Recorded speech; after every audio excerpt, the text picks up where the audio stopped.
एली मैथिल दुआरिया की मिथिला नगरिया में छठी एली मैथिल दुआरिया की मिथिला नगरिया में रामा आजू खरना के दोपहरिया की चलू ने बजरिया में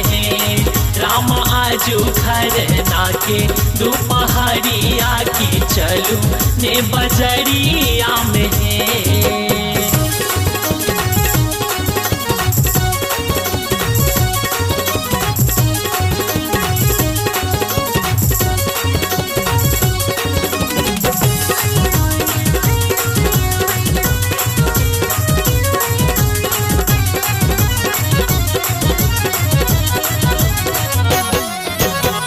पसरला फल अही बात की कात डगरिया में पसरला फल अही बात की कात डगरिया में रामा आवी गेली सोझा छठी माई की बैसी कहरिया में रामा आवी गेली सोझा छठी माई की बैसी कहरिया में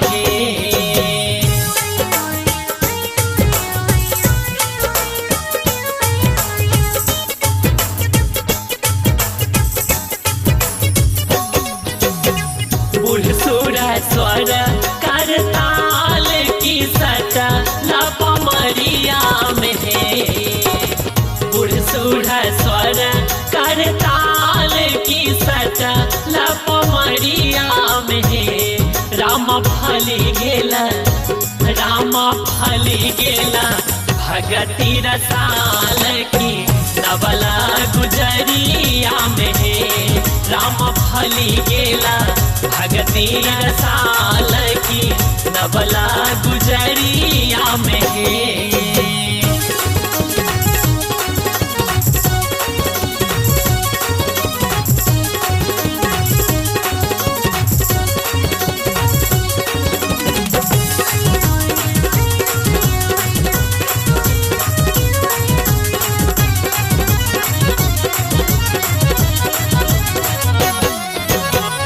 मुदिता दिवाकर भाल की रांगल सिनोरिया में मुदिता दिवाकर भाल की रांगल सिनोरिया में रामा रही रही चान मलाल की सातम इजोरिया में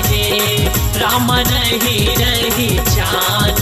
मलाल की सातम इजोरिया में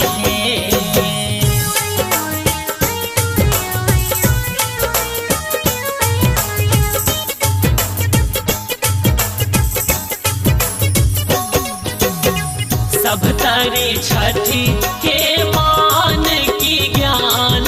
बघरिया में सब तारी छठी के मान की ज्ञान बघरिया में रामा भी जल पथ दिन मान